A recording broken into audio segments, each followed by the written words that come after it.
Hi, everyone. I wanted to talk a little bit this week about two things. One would be the notion of authors attempting to come to terms with how to write in the language of what some have called the colonizer, or the language of the patriarchy. And so you have two branches that's come off of this notion. And we touched on some of this with the W.E.B. Du Bois readings about double consciousness, and with Zora Neale Hurston and how it feels to be colored me.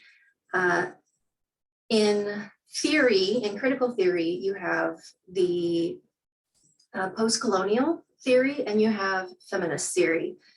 And I wanted to say a little bit about both of these as they have to do with writing literature in the language of the master, as it's been called.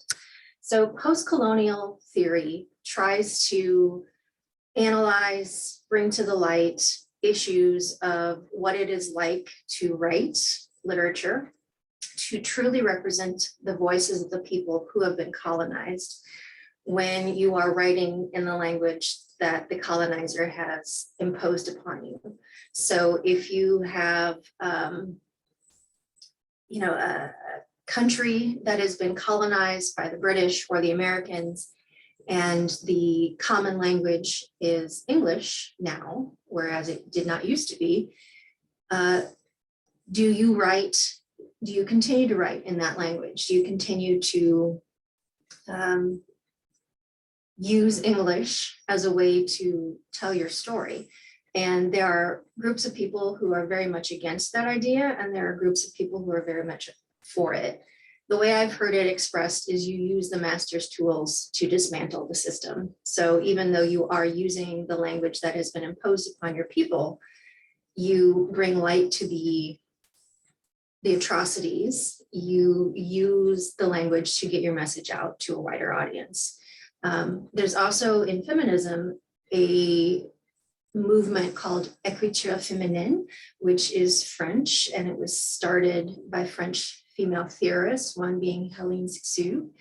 And her idea was to write in a completely unique style that was not the traditional style of the patriarchy, and the patriarchy being a system that privileges men and gives power to men.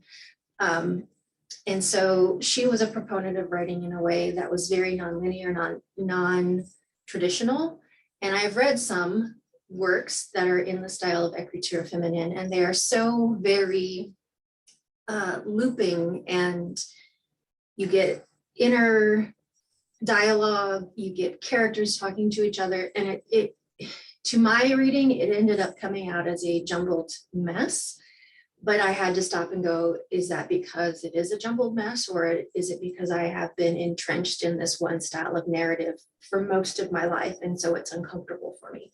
So those are some things to start playing with and asking yourself, how do we tell stories that represent different voices, not just white men, not just men, not just cisgendered heterosexual men, and how do we tell them in a way that is authentic to the lived experiences of people who are not those things, when we are using a language that is very much patriarchal and colonial, and in many ways based on binaries. And binaries are these notions of that are covered in the theory of deconstruction of words having power. And if you think about words like white and black, man and woman, dark and light, one always has a more positive connotation to it in our society and in our culture and in our history. And one of the aims of deconstruction is to subvert those power dynamics, to upend them and to expose them.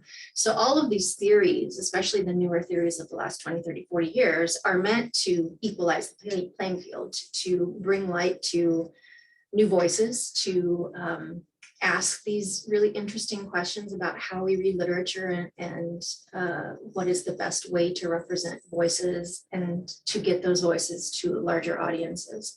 So just something to think about, especially as I was reading through your discussion board posts about the pieces that you read by Hurston and Du Bois.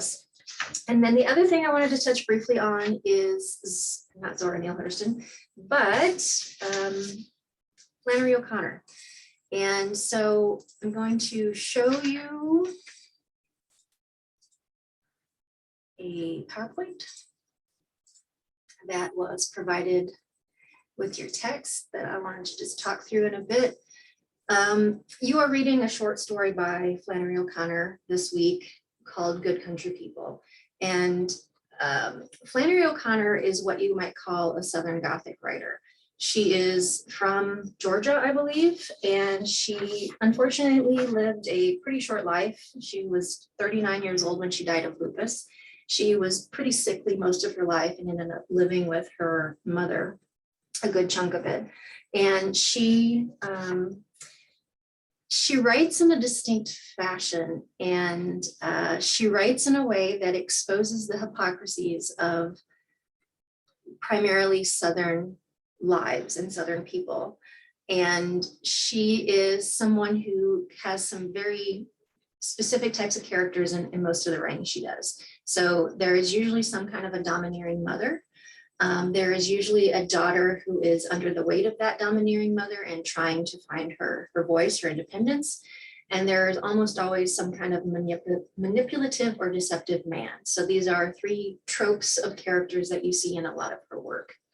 There is a lot of focus on what it means to be a good person, a good Christian in particular, because she's writing about people she associated with, or writing representations of people she associated with in her life, and how the veneer of goodness is often very thin, that even though you might be doing all the things that, you know, people in your community think are good, underneath you're not a kind person. And a lot of times in her stories, which often take a rather sharp or ugly turn for the good people,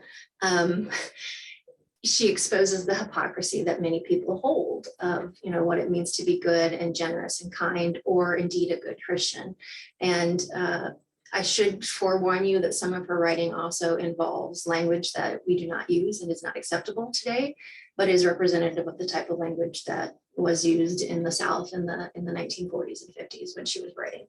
So think about, as you're reading her, I'm going to move on to the Good Country People. If you like her work, there's a book that she wrote called Everything That Rises Must Converge, and it is a collection of those short stories. It's a fantastic book. It was one that I had to read in graduate school, and I just fell in love with her work. So she is a voice that's very cutting and smart, and a good representation of what it means to be a Southern Gothic writer. So I hope you enjoy this week's readings, and I look forward to your posts. Take care, everyone.